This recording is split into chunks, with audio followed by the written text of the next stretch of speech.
All right, everybody. This is the 8th episode of Giant Size Spectacular. And the full crew is here today. What's going on, dudes? Hey. Hello. Sorry I wasn't here last week, and I think I'm paying for it. So, how are you feeling, Peter? I'm feeling much better right now. I feel good. So, little congested, little sore throat, but otherwise I feel fine. So, thank you. Oh, good. You got enough got enough in you for 60 minutes, right? Oh yeah, no, for sure. But no, definitely sorry I wasn't here last week. So it's good to have you back, man. Johnny, you're looking like you got the scruff going. You look like you've been out there getting your Wolverine on this last week or something. Yeah, it definitely was one of those weeks. I do package design for action figures. Jurassic World is what I do on my day job, and nice. We've moved over to a time when almost everything on a package is digital. All of the images of the toys are actually created sometimes before the toy is complete, so we use 3D renderings for a lot of what we do. Okay. But I'm working on something I can't talk about, but it required a live shoot where we got a production model of the toy and had to spend a day and a half shooting, which that meant I was away from my desk for a day and a half, and that put the rest of the 3 days of the week extra condensed to get all the work done. So it was a long week in a short amount of time. Do you ever feel like Tom Hanks in Big? Like absolutely. It was the most amazing experience to because Mattel is based out here. It's in El Segundo, and I would drive by their building. They have a nice tall, 13 or 18 story building, and it has their big logo. And I always would say, man, it must be so much fun to work at a toy company. And I got the job, and we actually do have to, on some levels, test the toys, which we are playing with toys. So awesome. It's like the childhood dream come true. I get to play with dinosaurs. It really is an amazing. I am, totally grateful for my job. So that is what I do, and so even when it's work, it's a lot of fun. So this was a week where it was a lot of work. So I mean, what can you tell us? Is this like based off the most recent movie, or is it based off of I know there've been some animated Jurassic Park related shows or Jurassic World related shows? Yeah. I do packaging. The designers who do the toys select a lot of what we put out. And there's, of course, anything that's been in any of the 6 films, the Camp Cretaceous, Netflix, anything that's been in those, we always produce toys. But I was surprised to find that the designers can pull from any dinosaur that's been discovered and try to work that into what we produce. And so sometimes they'll work with Universal and ask them to include dinosaurs that they have studied up on, and then sometimes that works out, and the showrunners will include a dinosaur in the TV show. So that's really cool. Yeah, but it's we're I think the goal is always really hyper realistic and as much detail. So it's a lot of fun, and so there's always a mix of what has been in a film, and can we get that in? And if they're not that you'd run out, but there are a limited number of those figures, so those dinosaurs, and so they mine archaeology and all that, paleontology. So it's a lot of fun, and so sounds awesome. Yeah. So I mean, do you get any swag, man? A little. Most of it. I mean, it's funny because it's all goes to get the job done. So I have a lot of packaging, and sometimes it doesn't even have the dinosaur in it. It's just a box with and so I can reference it later. But Yeah. it's you know, it's a nice job, and I have dinosaurs all over my desk, and I'll maybe someday be able to show it all off. But Seriously, Yeah. man. yeah, Gotta show us the dinosaurs, bro. Well, I mean, isn't Mattel like that? Isn't that the house that Barbie made? It is. I mean, Matchbox, right? No. Hot Wheels. Hot Wheels. Hot Wheels. Yeah. Is Hot Wheels still a Mattel product? Hot Wheels. It is, yeah. That they it's funny because I'm not sure how they exactly worked it out, but they did buy Matchbox. Matchbox was originally a British company, and so they own both, and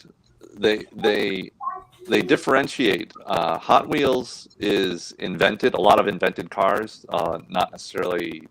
I have a kid here. I know. We're talking about dinosaurs and Hot Wheels, so I'm sure he wants to get on. But Matchbox. This isn't for kids. Like, come on, this is serious stuff, man. Hey, this is serious stuff. We're not playing around here. No kids. Toys and dinosaurs and Hot Wheels.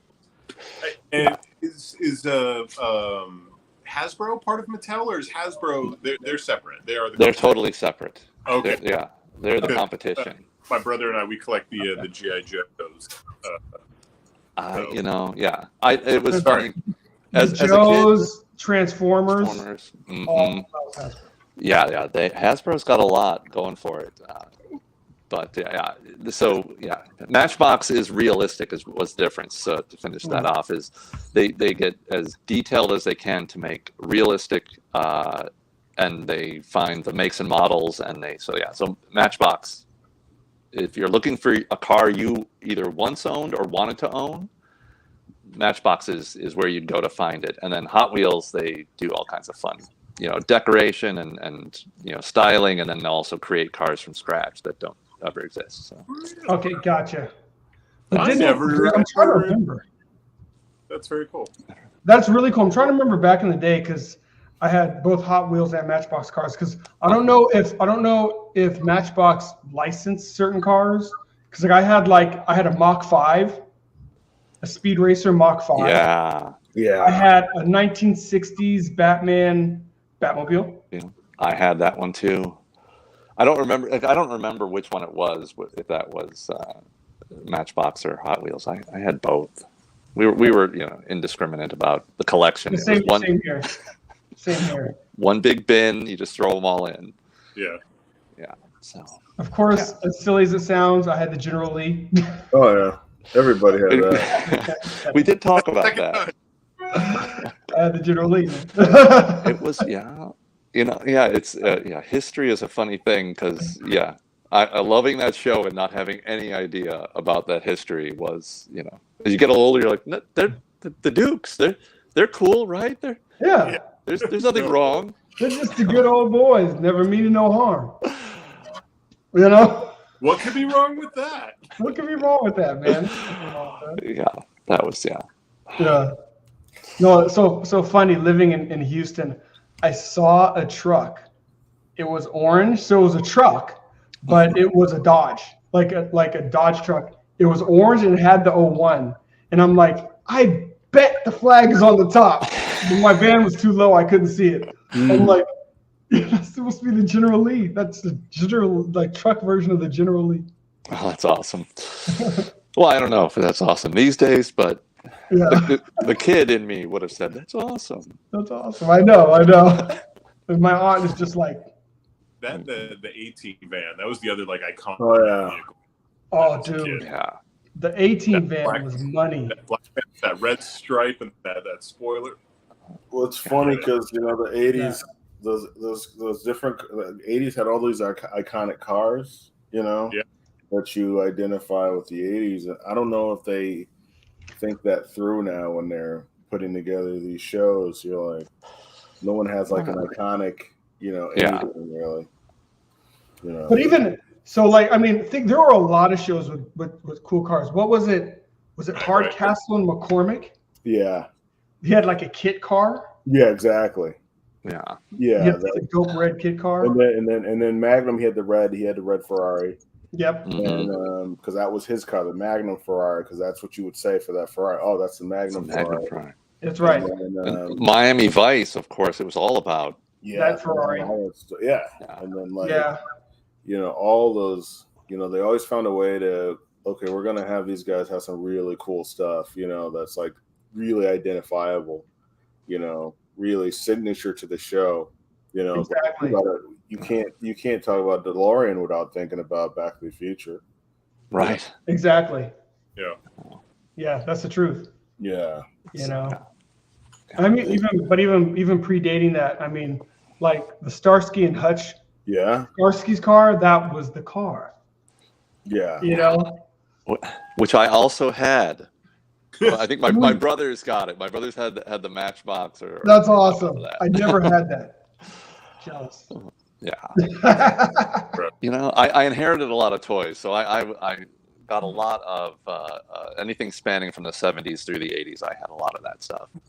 Yeah. My brother had the Evel Knievel trick motorcycle. It was like a foot long, and it had like that. What is that? I should know. Rev it? Yeah, you would rev it, or you'd ripcord pull it, and it would do tricks and all that. So yeah, there's the one that you rev and it goes zzz, and then he takes off, and I'm not sure it worked by the time I was big enough to play with it, but my brother is pretty proud of that. Evel Knievel had already done too many tricks by then. Yes. Yeah. Man, that's good stuff. Man, I talk more about your work, bro. Oh yeah. It's funny because I have the same problem that David has, where I can't tell you what I was working on right now. Yeah. But and I've only been working there just under a year, so not a lot of what I've worked on has even come out yet. Yeah. Okay. So you still can't even like show the stuff. Yeah, I could probably pull up I came in the middle of the toy we offered at the San Diego Comic-Con, which was a Jurassic Park T-Rex, and I'll have to get imagery. I almost can't talk about it without better imagery. But it was with the lawyer who accompanies the doctors on the initial tour. Yeah. Gennaro, I'm not sure. Yeah, and so it recreated the outhouse scene. Oh wow! And so I had to do packaging to highlight that. Yeah, those are the special packages to work for. Oh, Evel Knievel, there it is. That's so cool. Evel Knievel. Yeah, it was a ripcord system, wasn't it? I think so. It was that one is. I think it cranks. Yeah, the red apparatus, you would crank it, and then that would launch the bike. Yeah. We may have had more than one, because I'm pretty sure. I feel like there also was one with a ripcord.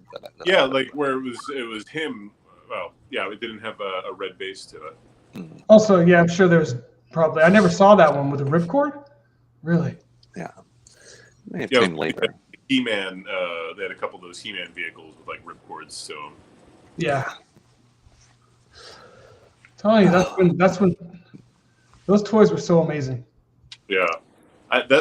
Since I've been sick in bed this week, that's all I've been doing is just looking at toys lately.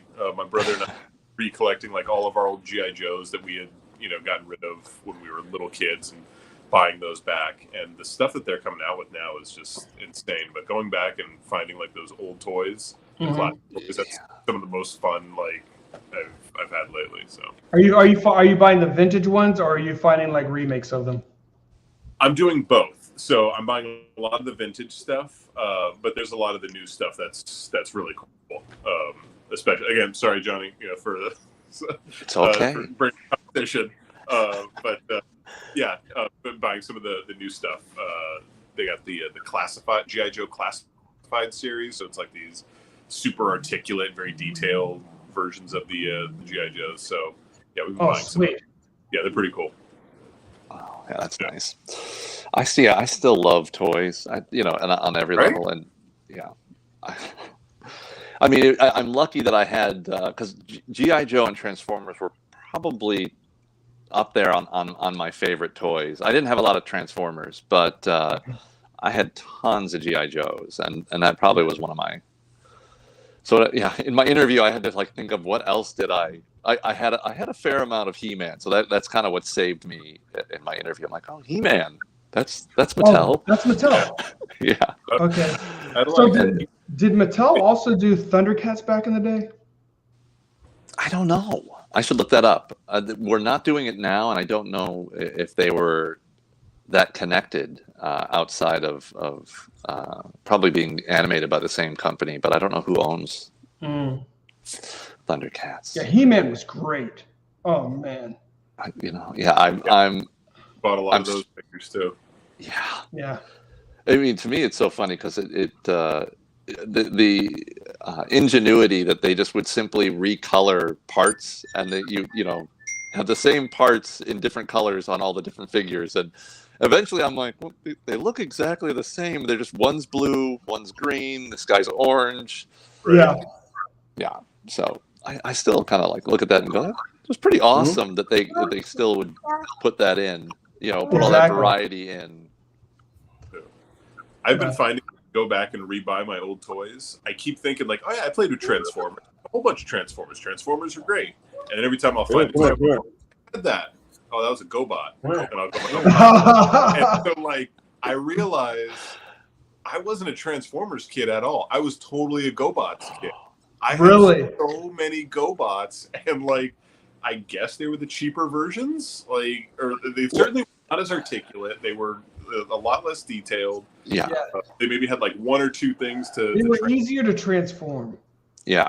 They were, but man, I like as I've been going back, I'm like, yeah, I like the GoBots more than Transformers. So, well, my brother pointed out a really interesting thing that I didn't really pay attention to when I was a kid, and I traded one of my GoBots for a Transformer, and I got it home, and my brother looked at me and said, "This thing is all plastic," and the GoBots were actually die cast, which was metal, and so they had a weight to them. They were a lot more sturdy, plus fewer moving parts, and so that was one of the funny things. Hey there, Eric. What's going on, Eric? Yeah, man. Yeah, I love GoBots. We talk about the important issues here, man. GoBots and Transformers. And then GoBots had what was even better, which was Rock Lords. Do you guys remember Rock Lords? Yes. There were GoBots that turned into rocks. To rocks. Yeah. I have seen that recently. Where I always felt that, like, when Big made that joke about, like, it's a building that transforms into a robot, I'm like, they are totally ripping on Rock Lords right now. More ridiculous than just rocks that transformed into robots. Yeah. They were my favorites. And, like, I have a collection of Rock Lords. I'll have to bring on the show one of these days. Yeah, you got to show the Rock Lords. Yeah. There is, it's still that to me. It's like, there's an amazing amount of creativity that came out of the '80s, and it all worked. Yeah, Rock Lords, evidence, right? So Johnny, you working at Mattel today? I mean, do you feel like there's the same level of creativity and kind of the making of the toys as kind of back in the day?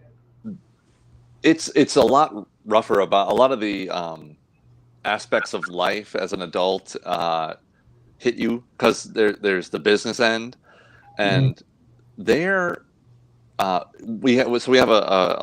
kind of a 2-week brainstorming where people are coming up with ideas and you're pitching.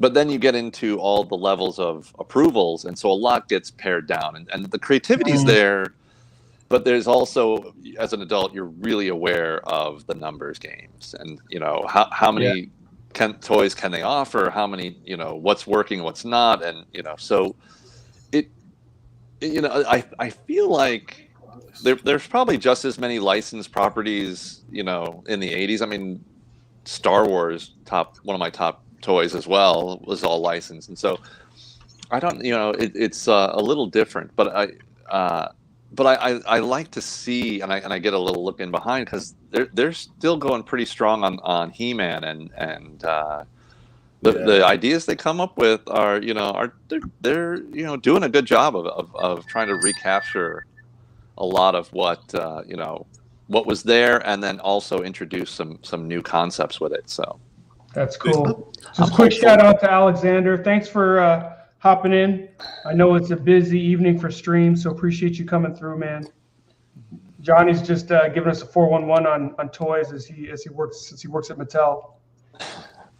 Yeah, so it's and it's a lot about licensing, because you got to get things in front of people, and I think Mattel is trying to make a smooth transition into creating content to support the toy. They're still absolutely focused as being a toy company, not trying to be just like a entertainment company, which I think Hasbro has shifted their moniker to being more of an entertainment company. But I like that Mattel is still very toy focused, and that's, top down. They still seem to keep that in mind. So it does make for a really good environment, because they want us to be making the best toys we can. So I'm new, but I'm absolutely loving my job, which is kind of a treat after being stuck at some other jobs that aren't as exciting.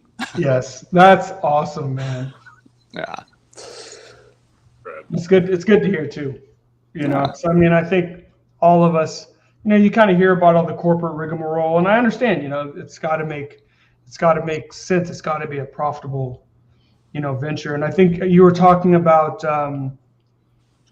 Hasbro, and I don't know if it started as early as the 80s when they were doing like the G.I. Joe cartoons, and they partnered with Marvel to do the comic books and the cartoons and the action figures, when they came out with kind of the 80s revamp of G.I. Joe, and they kind of did the same. It's really interesting. Yeah. I think Jim Shooter and some other guys were the ones that like worked on like the Transformers and came up with a number of the names. So really kind of cool, interesting stuff. But you realize that there's so many hands in that pot. Yeah. David knows because I think they've got the Netflix, the Toys That Made Us, that kind of talk about some of that background, and I'm pretty sure with G.I. Joe, didn't the comics push the idea of having Cobra and having a villain to fight against? Yeah, that was part of it. They had to create, because they didn't know, because I think they asked them, well, who do they fight? And then they had to figure all that out. And they just, on the spot, they were like, well, they fight Cobra. And then they went from there. Yeah, because the 60s and 70s, those 12-inch G.I. Joes didn't really have a villain. They didn't, No. My brothers had a handful of them. And you're like, oh, who are they fighting? Well, they're not fighting anybody, really. They're, they're just the hero. Kind of like, they're the hero. It looks like a lot of camping. If you look at the packaging, you're like, oh, they're setting up camp. And you're like, okay, that's what they're doing there. Just use the Kung Fu grip. Yeah. Well, I think it was like they knew what Barbies were, right? And they're like, okay, Barbies are really successful, and girls like this. So guys, do kids like dolls, or no, kids like kids like playing with stuff, and then it's probably there. But that's what it feels like. They were just like boy versions of Barbie without like, forever using that word, Right. Yeah, you're like, these are not dolls. Yeah. Action figures, because I'm all about action. Yeah. Man, that is super cool. So Dave, I know you can't disclose the things you work with, or you'll have to kill us all. Yeah. But what can you disclose? What have you been up to?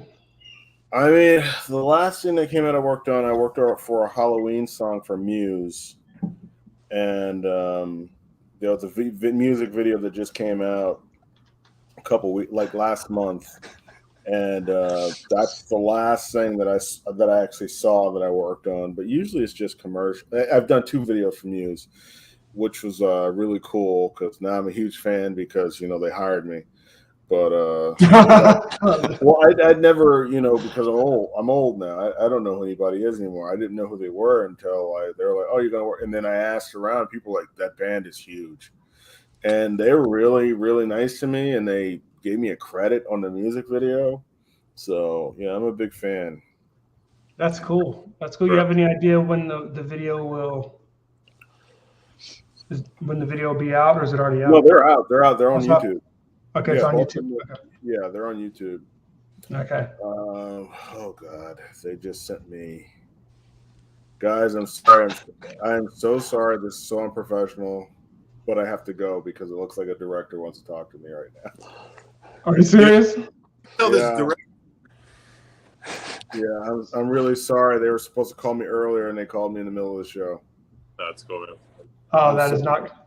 It's all good, buddy. You know, you got to make that money.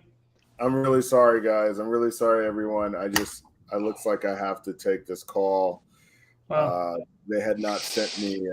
I had a call earlier, but then they weren't ready, and now they're ready to do a call. So this is the life of a freelancer. There's usually a lot of waiting around, and then they call you when you're about to have dinner, or you're hanging out with your family, or when you're doing a live stream with your friends. So that's right. I'm gonna have to leave, guys. I'm so sorry. That's right.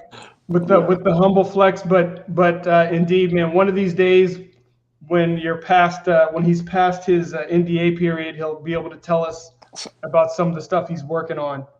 But one thing I wanted to go back to was Tommy, bro, G.I. Joe. I remember when that cartoon came out, it was such a big deal. I mean, I remember, so I was a comic book nerd. So it's back then it wasn't cool to be like a comic book guy. But I remember a guy who his name was Jason. He wasn't a comic book guy, but it was like in our math class. I'll never forget it. He kind of came up to me and he was like, hey, he didn't want to kind of out himself. He's like, hey, you know about that G.I. Joe cartoon that's coming up? What's it about? It's a 5-episode miniseries, man. It's going to be on next week. And I was like, what? He really didn't talk to me much other than that. He hit me to that, and then I kind of told because the thing is, we didn't have the internet, didn't have just proliferation information. So then I told my boys, and then we all went to my boys' house who lived close to school, so that we could get home after school. Because if you missed the cartoon, you missed it. Oh yeah. And that original 5-episode, that was probably the best 5 episodes of G.I. Joe. And mind blowing, dude. I think they replayed it once when I was a kid, in the summer. And I was blown away that they're like, this is the first one, and Yeah. It was a great adventure. I mean, it's I can still kind of remember it. Duke got captured by Cobra, and then he had to escape, and Oh yeah. I was just it was crazy. I'm like, this is a cartoon? Yeah. It was, Peter, have you ever seen that original one? Yeah, I'm sure I've seen it. I guess when I was watching it, I was too young to know any concept of seasons, right. Or that there was a certain episode. If you had told me a miniseries, I wouldn't have known what you were talking about. So sure, I've seen it. I was hooked to the cartoon as a kid. And G.I. Joe figures, I had them all. I think the 1980s, 84 through 89, I had maybe a good 60 to 70% of the Joes. Wow. Yeah. I go through the roster. I'm I had all that stuff. So I don't know if I got into the cartoon as much, but I loved it all, man. I love the cartoon. I love the action figures. And Eric, you're right, because if you're looking at the 90s, you literally just missed the heyday. I mean, it's just like Peter said. It was mid 80s to the late 80s, and it was on and popping. I remember me and my friends, we would walk to the toy store that was about a mile and a half away from where he lived, and we would ask the lady, and we would ask her about ordering stuff, and she's like, "Oh, my shipment will come in." I remember a couple of days we walked there twice that day. She's like, "Oh, my shipment doesn't come back in." We went back, played a little bit, and then we walked back. You know, It's dedication. Yeah.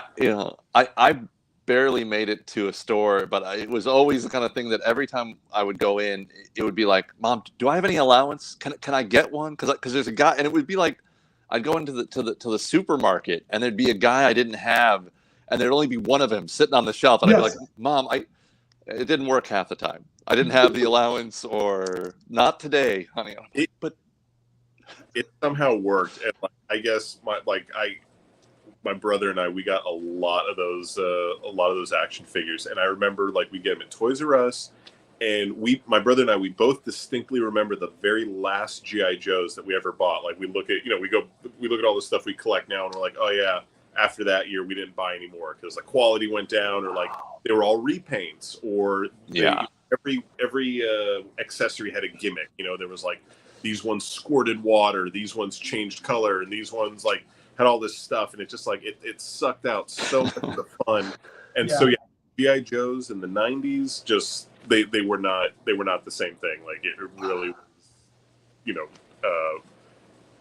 probably about 84 to about, I'd say 80, 89, maybe 90. Yeah, Eric, you barely missed the heyday of GI Joe, Eric. Hey Wayman, how are you doing? It's good to have you in the chat, my friend.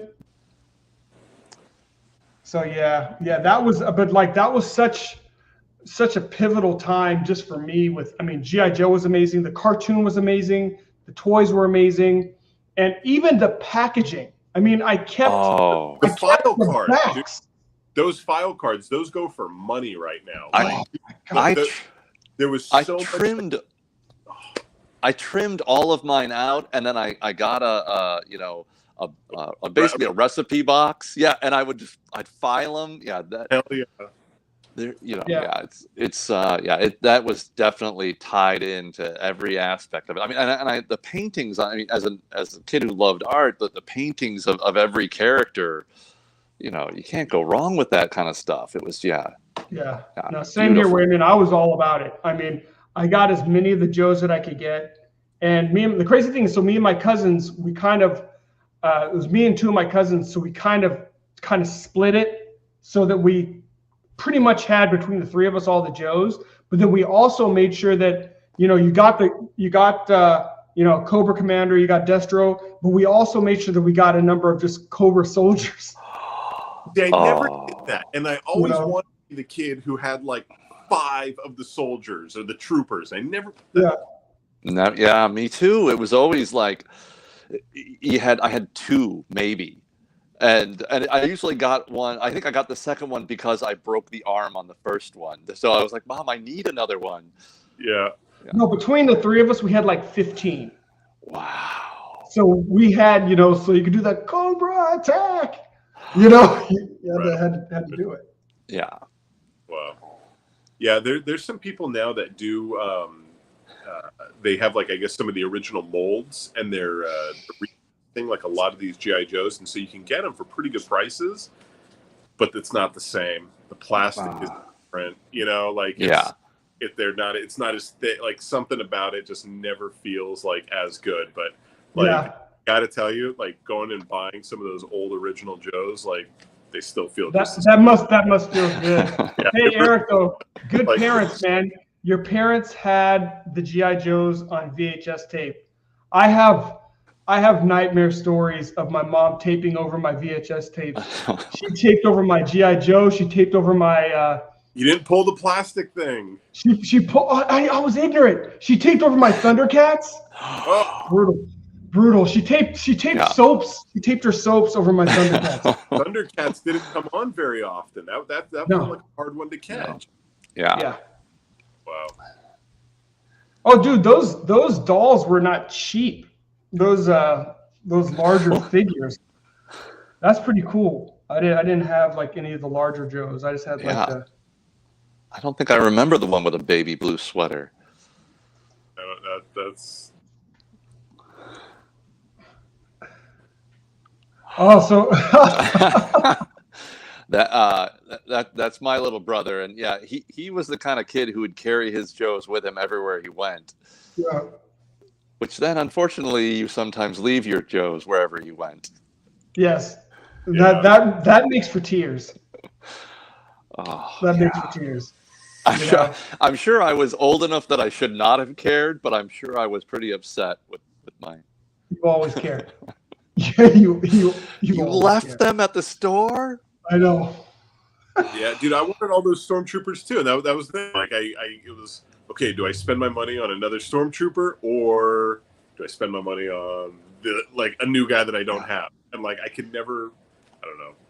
Yeah. I could never buy the same figure twice, but I always wish I had. It was I know. I did not have a platoon of stormtroopers. It was, but the thing is, though, you had Darth Vader, so that made up for it. Because Darth Vader will wreck shop all by himself. But yeah, man, so much fun with these toys.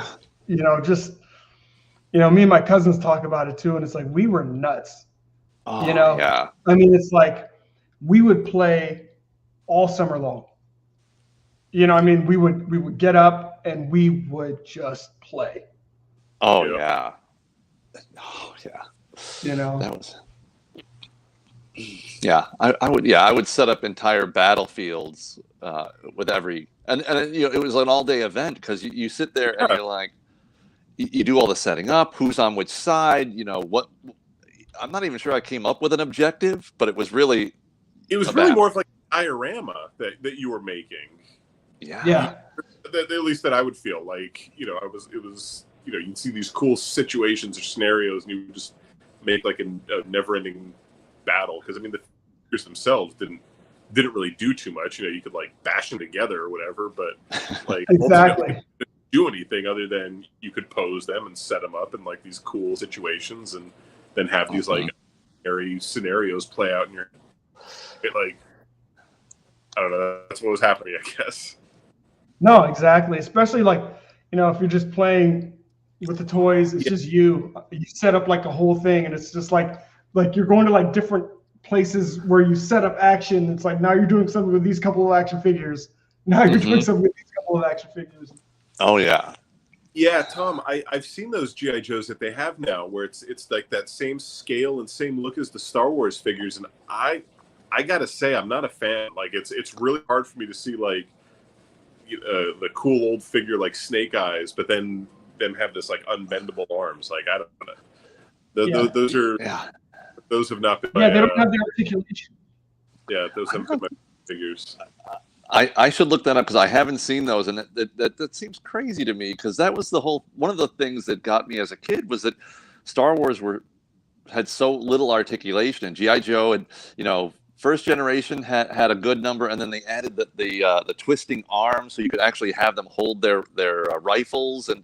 Yeah, it's a weird choice that they're doing. They're not even making them cheaper. If they were like doing a cheap figure and it was like, okay, $5 for this thing with no bendable arms, I'd be like, well, okay, you might got something there, but yeah.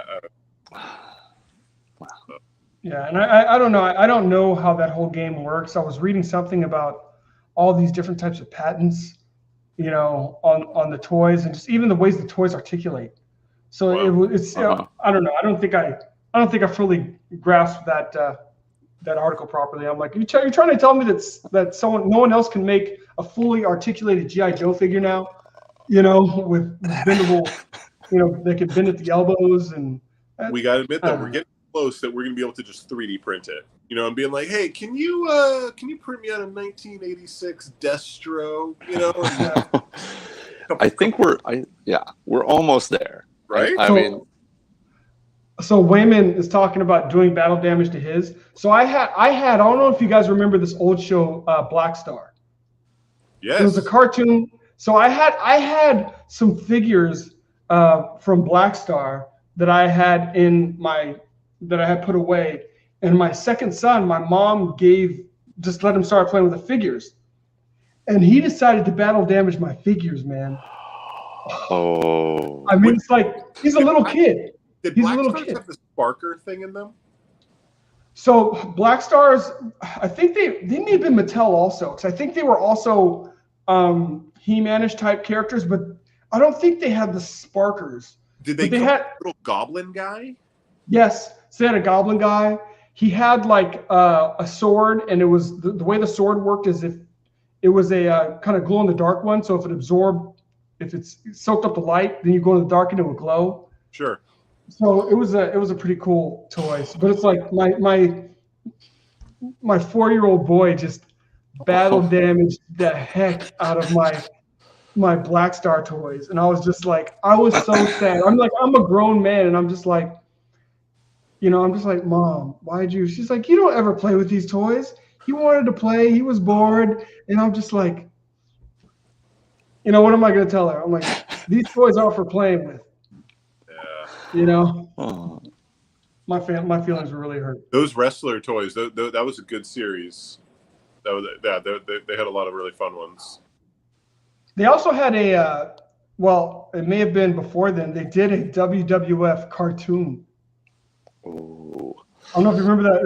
It was, but I think it was like in more like the mid '80s, because they had like Jimmy Superfly Snuka. They had, of course, Hulk Hogan, Roddy Piper. So I think it was more of like a mid '80s show. Did you ever see that show, Eric? You have to respond, because I don't think it was '90s. I think it was. I'm pretty sure that was the '80s that did that cartoon. Man, I was just watching. I saw.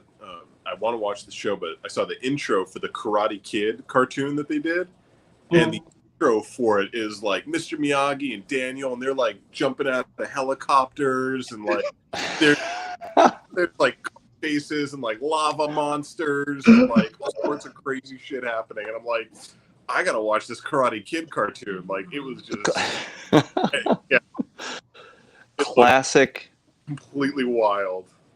That seemed like a theme for the 80s, because like they had like cartoons that like basically wouldn't have anything to do with its source material. Yeah. But they were willing to make it as fun as they could. The Beetlejuice cartoon had nothing to do with the Beetlejuice movie. Like they completely changed all the characters and all the like dynamics they had. Yeah, that was. Yeah, they had a Mr. T cartoon. I was gonna say, I love Mr. T, and he had like a team of gymnasts. So like, it was Mr. T and these gymnasts. So Mr. T, he's doing all these gymnastic moves. I mean, I used to love that show. When you think about it, you're like, who thought of this? Okay, Mr. T is a gymnast, and he's gonna have, he's gonna be the mentor to these gymnast kids. I loved it. Yeah. I mean, the absolute coolest guy in the 80s. Like what? I mean, talk about an living superhero. Of just like, and just, like, larger than life personality. Person, with like the hair, the jewelry, and yeah, Mr. T. I love that guy. Oh, that's right. My Mr. T story is my mom would never let me have sugared cereal. But on my birthday, she let me buy sugared cereal. She would pity this one. So they had Mr. T cereal. Yeah, I remember. They were teas. They were like crisp golden teas. I still remember the commercial. Crisp golden teas, one bite. You're gonna be eating with the team. That's teaming up with Mr. T. It's cool. So I was like, it was my birthday. We went to the grocery store. I got Mr. T cereal. Man, my friends came over. I got like one bowl. So my friends came over and waxed my Mr. T cereal. Oh man. Oh man. It was a sad day. I was just like, I told my mom, I was like, Mom, I only got one bowl of the cereal. She's like, well, you know the rules. I mean, we don't eat sugared cereal here. So that was your bowl. That was your box. Yeah. And then by the time they stopped producing it, stuff. Yeah. Well, yeah. Eric, that's a really good point. Steve Irwin being another living superhero, a generation's living superhero. That's true. That's a good one. That is a good one. Yeah. Did he have a cartoon? Did he have action figures? I think he did. He had shows. I think he had a cartoon, didn't he? Yeah. I think he may have had toys. What? I need to look. I must know. I must know if there are Steve Irwin toys. But yeah, that was a sad day. Okay, so I am seeing, yeah, this looks like an action figure from '06. Oh wow. You know, so. Sorry about that. So did we get confirmation? Were there toys in cartoon? This one it says from '06. Okay. Wow. You know? Crikey.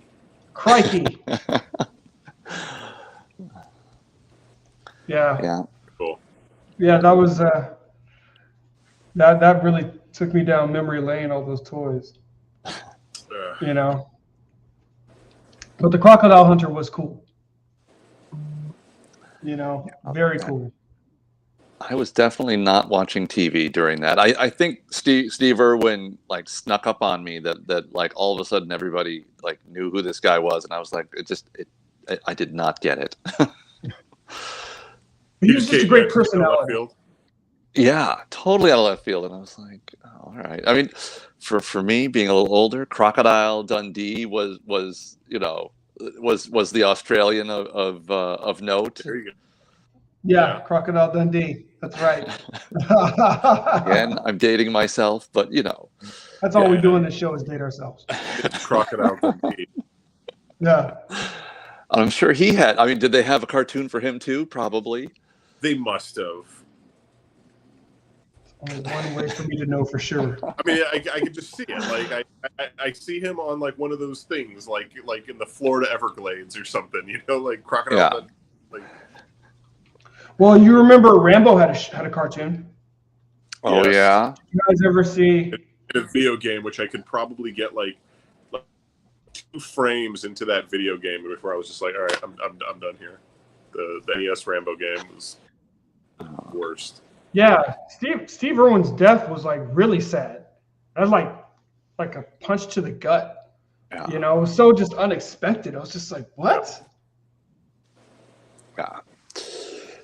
I don't see a Crocodile Dundee cartoon. So They it looks missed an like there wasn't. opportunity. Looks like there wasn't a Crocodile Dundee cartoon. But Rambo did have a cartoon. Yeah, Which could not have followed the movies, but No, but I mean, he was a hero. He had like a helicopter. He had a copter because I remember my cousin had some of the toys because they had a cartoon, and then they had the toys. So you know, I remember he had a helicopter that he was flying around in, and you know he was saving people in Vietnam. So. I would assume it was Vietnam. I'm not sure where. Yeah, it was.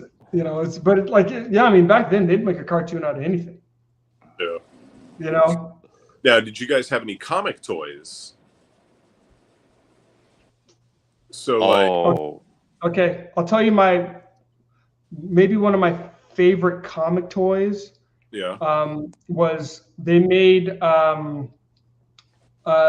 was the Superpowers collection. Yep. So it was a comic book by Jack Kirby. I think it may have been the last comic book that Jack Kirby may have actually even worked on. So you had the Superpowers collection, and then they had and it was basically like this awesome Jack Kirby version of the Super Friends.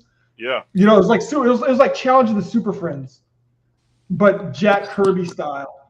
And I loved the comic. It was a great Kirby comic, and then I loved the toys. I loved them. Absolutely loved them. I don't know anything about that. Was it this one? Yeah, and they would do stuff. So what did Aquaman have? Okay, so they did do stuff.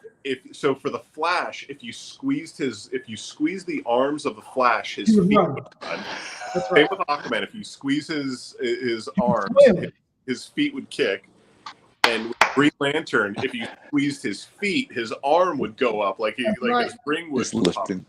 Those were the absolute best. I think actually, Walmart is redoing these in a fairly similar like scale. I think I've been reading that there's something like this coming back. Really? Superman and Batman are out. I don't know if they've done Aquaman, but this is like my all-time favorite. You know what we're gonna do? We're gonna do an Aquaman show really soon. No rush. I do an Aquaman I show. didn't realize it, but G.I. Joe. I think I did have that Aquaman, but I only had Aquaman, which is weird because I was not a big fan, but it was the one figure I had. I had a lot of those figures. Red Tornado was cool because his legs twisted. You know, to make the tornado. They dug through some pretty good characters in that series. I think they did Super Samurai. Yes. They did Red Tornado. The Dark Side figure was really good. I think even Desaad got a Desaad. Yep. Yeah. Steppenwolf had a figure. That's right. And what was Darkseid's son? Calabac. They had a Calabac figure. Did they really? They did. And it was pretty cool. Wow. He was kind of like big and hulking. Those toys were some of my favorite toys. Yeah, those were some really good ones. And the X-Men toys, the 90s did have some decent toys, and I think some of the comic toys were really good. The X-Men series that came out like in 90s after the cart. Well, it was 94, wasn't it? 92 or 94 after the X-Men cartoon. That sounds right. They did those toys based off of those, and those were really solid. Those were awesome. The Swamp Thing toy series, for some reason, was like a really popular, but also like very well done toy series in the 90s. Swamp Thing got like a really good toy run. That I didn't even know that. Yeah, there's some cool stuff there. Yeah. So I had Spawn. I had some Spawn toys in the 90s. So I'll tell you some good-looking toys. Spawn was good-looking toys. Wildstorm they had the Wildcats. Yeah. Those were actually good-looking figures. Now, did McFarlane start the whole like collector toy thing, like where you would spend a lot on this big? I mean, like what the packaging, where the packaging made a difference, and it was all about like the look of it. There is because there was a wave when he first started, which was very traditional action figures, not much articulation, 5 or 6 points. You know, the head would move and the arms had elbows, but then he definitely figured out that there was a market for higher detail, and I don't know if it's always better articulation or if it was just a more dynamic basic pose, because I had one of the Spawn figures that was pretty basic, and I think I stopped having the attention and funds to buy more elaborate toys after that. But it definitely hit on that market for sure in the late 90s when he started doing really elaborate, almost sculptural figures. Yeah. And then, the older collector starts to get in on it. Yeah, I mean, these toys that Eric was talking about, I mean, they were just really detailed, like finely detailed toys. I had the Violator. I didn't have Medieval Spawn, but I had like OG Spawn, Angela. The nicer the toys got, the less you wanted to take them out of the box. Yeah. The less they became toys. And that's that. And like I still struggle with that, like any toy I get where I'm like, I gotta open that. Like these new G.I. Joe, my brother, he hates it. He buys me like these, nice, like the classified G.I. Joe series, and they're like these $30 figures, and like I send him pictures of me opening them. He's like, yeah, he can't stand it. But at the same time, like it's so much fun to play with these things. And if you ever go on eBay and you try to find like versions of these toys that they don't sell anymore, half the time the opened versions sell for just as much as some of the closed versions. Like getting some of these loose figures, it's absolutely bananas sometimes. So I figure I just gotta have fun with them and play with them. Just enjoy the toys, man. Right. Enjoy them. Teenage Mutant Ninja Turtles, those were also a good. They were. Those were excellent toys. Loosely based on the comic, I guess. Yeah. More the cartoon than the comic, but I was just trying to relate it somehow back to. It's funny because I have 2 of my favorite toys were comic based, and I'm not sure exactly when I got this, but I had a 12-inch Batman that was in the blue and gray costume, but both his feet and his hands had magnets. Magnetic Batman and Robin. I had that. I had the Batman. It was amazing because you could if you could find something metallic, you could have him climbing up a wall. Which I mean, that was one of my all-time favorites. A lot of refrigerators. We had a basement that had an I-beam, an iron I-beam in the middle, and so it was like all setting him up there, and he'd always come down. Attack from above was always his plan because it was the only place I could stick him. Classic. That was a figure that I just harassed my mom one Saturday because the Toys R Us near us only had Robin, so I'd had Robin for a long time, but it was hard to find Batman. So I'd go in the yellow pages and I called, and there was we lived of course in the San Gabriel Valley, but basically Duarte. Mm-hmm. So where the 605 and the 210 meet. And I called around, and there was a Toys R Us on La Brea down and I just kept bugging my mom. She took me out to the Toys R Us that day just to get that magnetic Batman. Wow. Oh my goodness. I mean, I can't remember wanting a toy that badly for a long time. Yeah. And I had magnetic Batman and Robin, and anything magnetic, it was going down. Oh. I mean, basically, I was playing on the fridge all the time. Yeah. Yeah. Yeah. I never got the Robin. I only had the Batman. And this is old school Robin, when he had the green draws. Yes. My favorite. I don't know. I mean, I'm all about classic. There was superpowers of him too in that same. I think that's probably one of the last. I think that's one of the last kind of representations of him as a toy in the old school Robin suit. Yeah. Because pretty soon after that, I think they started switching it. I think it was really in in 91, 92 when the Batman the Animated Series came out and Robin was no longer wearing his drawers. He had long pants on. I think from then on out. I don't think people would let it go back. No. But I love that Robin costume. I thought I was like, that's Robin, man. He's right. It ties into the character's origin, so it totally fits. But aesthetics change. I kind of get that, but still part of me goes, I don't know. Well, you see that, and that's Dick Grayson Robin. Right. You know that.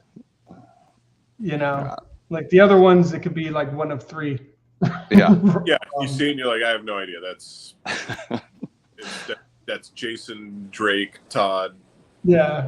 Somebody. Big and something or other. Yeah. Yeah. You're like, I don't know. But yeah, man, great toys. Ooh. My last, the other one that I absolutely loved was, and it was probably the most interesting sculpted action figures, but it was the Secret Wars in the mid '80s. Those action figures, for some reason, they were like the anti He-Man because they were long and thin, and they were all they were all muscular, but they were really not bulky. And I don't know if they ever made a Hulk because I just don't know how they would do that. But they were still like that three, they were like a 5-inch figure because they were also not quite, they were bigger than GI Joes, they were bigger than Star Wars, they weren't 12-inch. Oh, okay, I remember this series now. And every figure came with a shield. Yeah, each had a shield. And it had like a little reflective thing in there, and you put in something, and it was like lenticular. So you turn it one way, and it'd be an image, and you turn it the other way, and it'd be another image. And I probably only had half a dozen of those. And there was always characters I wanted more of, but they did a good job of making that kind of a 50-50 split with villains and heroes. And those figures, they didn't work with any other figure, which a lot of times I would just jam all my collections together. So I'd have GI Joes and Star Wars and any other 3.5-inch figure fighting against each other. Yeah. But then these guys come in and you're like, well, they don't really fit to. I'm not sure what this guy's going to be doing. So they got to play over there. They're not part of the Go play by yourselves. Yeah. It's always hard to include any figure that wasn't of like the same scale. Like that was, like we could tolerate a lot. There was, good guys could be bad guys. Like bad guys could be. It didn't matter. Like girl toys, boy toys, like that was all cool. But if it wasn't the same scale and it was just like that weird, yeah, you're like, sorry, not happening. Yeah.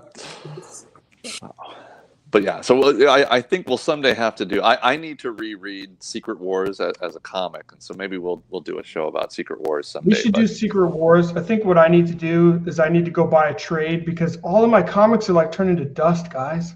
Oh, I can't pull out my old Secret Wars. I didn't protect them well enough, so it's just like they're not. I can't pull out the old Secret Wars to read them. Johnny, have you read that Fantastic Four yet? I went to the shop to check. Sold out. They said they sold out today. So next week. Leave that for next week, Johnny. Okay. Because we're already I didn't. Oh, look at that! I'm gonna show it. But I had to show it. So I got to admit, put it back on there. Oh, that's so pretty. Yeah. Is it? And that's the hardcover, right? It is. Yeah. How thick is that?